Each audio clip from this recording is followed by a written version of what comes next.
Hello friends, welcome to dream study the best way of learning. आज हम लोग discuss करेंगे बाल विकास की अवस्थाएं, जो कि सीटेट और यूपीटेट के लिए बहुत ही इम्पोर्टेंट चैप्टर है। तो आज हम देखेंगे कि बाल विकास की कितनी अवस्थाएं होती हैं और उन अवस्थाओं के बारे में पढ़ेंगे। तो वीडियो स्टार्ट करेंगे। तो पहले देखेंगे बाल विकास की अवस्थाएँ।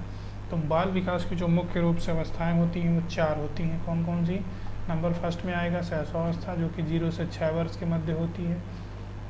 दूसरी है बाल्यावस्था 6 से 12 वर्ष। तीसरी है किशोरावस्था 12 से 18 वर्ष। और नंबर 4 में आता है प्रौढ़ावस्था 18 वर्ष से, डी का मतलब डेथ यानी मृत्यु तक। अब ये तो थे मेन जो कि चारों हैं। इसके अंतर्गत भी ये 2 पार्ट में डिवाइड है। शैशवावस्था जैसे 0 से 6 वर्ष होती है, लेकिन इसमें भी 2 होता है। 2 पार्ट में ये है, पूर्व शैशवावस्था और उत्तर शैशवावस्था। उसी तरह बाल्यावस्था है। बाल्यावस्था भी 6 से 12 वर्ष के मध्य होती है। इसमें भी ये 2 पार्ट में डिवाइड है। पूर्व बाल्यावस्था जो कि 6 से 9 वर्ष में है, और उत्तर बाल्यावस्था जो कि 9 से 12 वर्ष के मध्य में है। उसी प्रकार नंबर 3 है किशोरावस्था, जो कि 12 से 18 वर्ष के मध्य में होती है। किशोरावस्था भी 2 पार्ट में डिवाइड है। पहला है पूर्व किशोरावस्था, जो कि 12 से 15 वर्ष के मध्य में है, और दूसरा है उत्तर किशोरावस्था, जो कि 15 से 18 वर्ष के मध्य में होती है। उसके बाद हम आगे बढ़ेंगे नंबर 4 में प्रौढ़ावस्था। ये भी आपके 18 वर्ष से शुरुआत है, और डेथ मतलब मृत्यु तक ये चलती है। और ये भी 2 पार्ट में डिवाइड है। इसमें युवावस्था जो कि 18 वर्ष से 40 वर्ष के मध्य में होती है, और वृद्धावस्था जो कि 40 से डेथ यानी मृत्यु तक ये होती है। उसके बाद हम देखेंगे एक एक करके इनका एक्सप्लेनेशन देखेंगे। जैसे पहला है आपका शैशवावस्था। शैशवावस्था मतलब 0 से 6 वर्ष, यानी जब बालक का जन्म होता है उस समय की अवस्था 6 वर्ष तक के मध्य में शैशवावस्था ये, यानी बालक के जन्म पे, यानी वो जब शिशु होता है उस समय की उसके उम्र को। अब देखिए उसकी अवस्था को। अब शैशवावस्था में जो इम्पोर्टेंट क्वेश्चंस हैं वो मैं आपको बताऊंगा, पॉइंट्स हैं जो कि एग्जाम में आते हैं, कि जो इससे अंतर्गत पूछे जाते हैं। सबसे पहले तो आपको याद रखना होगा कि शैशवावस्था कितने से कितने वर्ष के मध्य में होती है? 0 से 6 वर्ष के मध्य में होती है। अब देखेंगे शैशवावस्था में और क्या इंपॉर्टेंट पॉइंट्स हैं। देखिए शैशवावस्था को क्या क्या बोलते हैं। पहला समायोजन की अवस्था कहते हैं, यानी बालक अपने आप को उसमें समायोजित कर लेता है। दूसरा सपनों की अवस्था, यानी इस समय जो शिशु होता है, शिशु सपनों की अवस्था, उसको स्वप्न बहुत आते हैं, सपने की अवस्था। स्वप्रेम की अवस्था, यानी वो स्वयं से अत्यधिक प्रेम करता है। किसी प्रकार की अगर प्रॉब्लम हो जाती है, समस्या हो जाती है, तो वो रोने लगता है। जैसे अगर कोई बच्चा है, उसको आप खिलौना नहीं देंगे, उसको खिलौना दिखाएंगे नहीं देंगे तो रोएगा।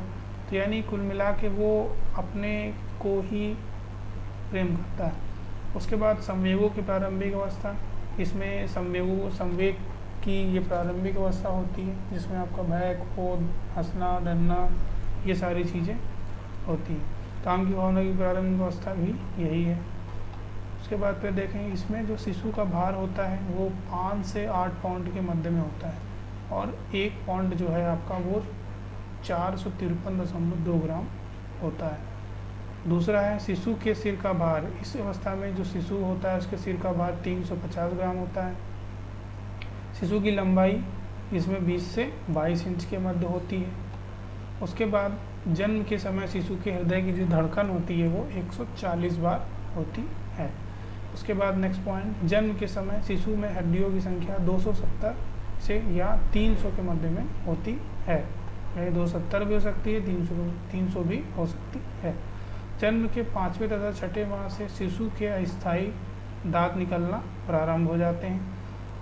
उसके बाद 1 वर्ष में इनकी संख्या 8 हो जाती है। जो जन्म के 5वें तथा 6ठे माह से शिशु के स्थायी दांत निकलते हैं, और 1 वर्ष में ये लगभग 8 हो जाते हैं। 4 वर्ष की अवस्था में लगभग सभी अस्थायी दांत जो होते हैं वो निकल आते हैं। तो ये था आपका शैशवावस्था से संबंधित कुछ इम्पोर्टेंट पॉइंट्स। अब हम आगे देखेंगे नंबर 2 बाल्यावस्था। बाल्यावस्था मतलब जब बालक 6 से 12 वर्ष के मध्य में हो और वो एक बालक हो उस समय। तो बाल्यावस्था में जो इम्पोर्टेंट पॉइंट्स है वो मैं बताऊंगा। बाल्यावस्था को संचय काल बोला जाता है।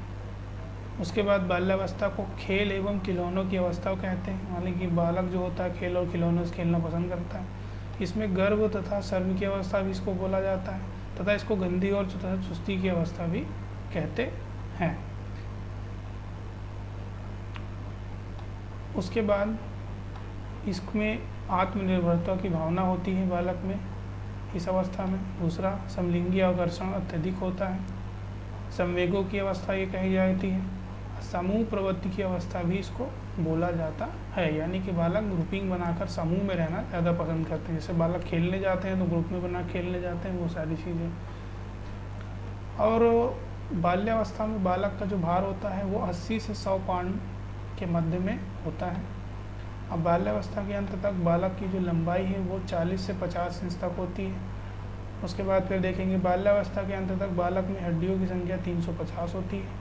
अब बाल्यावस्था में बालक के हृदय की धड़कन 85 बार पर मिनट होती है, यानी पर मिनट 85 बार बालक का हृदय जो है वो धड़कता है।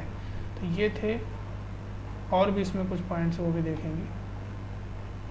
ऊपर वाले में जो मैंने बताया ये थे कुछ मोस्ट इम्पॉर्टेंट पॉइंट। जैसे इसमें आपने हड्डियों की संख्या देखी 350 होती है, कि कई बार इस तरह क्वेश्चन एग्जाम में आए हुए हैं। और भी कुछ पॉइंट्स हैं, जैसे बाल्यावस्था के अंत तक सभी दांत निकलना प्रारंभ हो जाते हैं। उसके बाद नेक्स्ट अवस्था हम देखेंगे किशोरावस्था, यानी ये स्टार्ट होती है बाल्यावस्था के जस्ट बाद 12 से 18 वर्ष के मध्य में। अब किशोरावस्था में देखिए पूर्ण वृद्धि की अवस्था इसको कहा जाता है। पूरी तरह से जो बालक होता है वो लगभग पूर्ण वृद्धि, मतलब पूरे उसका जो विकास होता है वो इस अवस्था में वो तेज़ी से होता है। और इसमें कल्पना की अवस्था कहा जाता है, बालक कल्पना करने लगता है, इमेजिन जिसको बोलते हैं, कोई काम को करने के लिए इमेजिनेशन का इसमें बहुत तेज़ी से विकास होता है। दिवा स्वप्न की अवस्था, उसके बाद विषम लिंगी आकर्षण अधिक होता है लड़कों को लड़की के प्रति, और इसको काम की अवस्था भी बोला गया है। तो ये इंपॉर्टेंट पॉइंट है। पहला पूर्ण वृद्धि की अवस्था, दूसरा कल्पना की अवस्था, तीसरा दिवा स्वप्न की अवस्था, चौथा विषम लिंगी आकर्षण, पांचवा काम की अवस्था।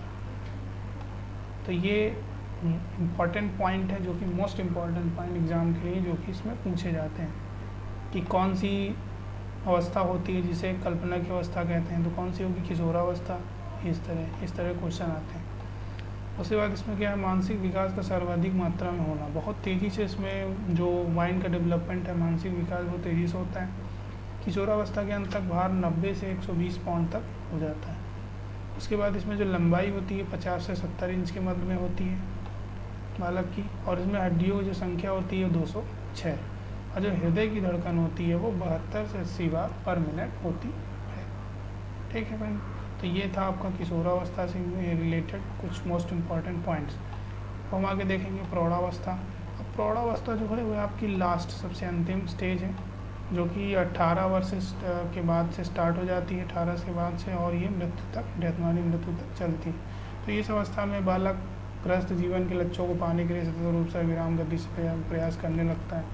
तो गृहस्थ जीवन में वो उसकी एंट्री हो जाती है, अपने परिवार में वो व्यस्त हो जाता है, और पूरे जीवन काल में अपने परिवार के लिए वो कुछ ना कुछ करता रहता है, और लास्ट में डेथ यानी कि अंत में उसकी मृत्यु हो जाती है। तो ये थे बाल विकास की प्रमुख कुछ अवस्थाएं, जो कि 4 हैं। तो इनमें से कन्फर्मली क्वेश्चन कुछ ना कुछ एग्ज़ाम में आते हैं। तो मैं यही चाहूँगा कि आप एक बार वीडियो को फिर से देखें और इनको पॉइंट्स को समझें और इनको अच्छे से समझने का प्रयास करें। इनको हो सके तो नोट्स भी बनाएं, इसको लिखें, क्योंकि इनमें से बहुत से क्वेश्चन एग्ज़ाम में आए हुए हैं। तो वीडियो अच्छी लगी हो तो वीडियो को लाइक करें और चैनल को सब्सक्राइब करें। Thanks for watching.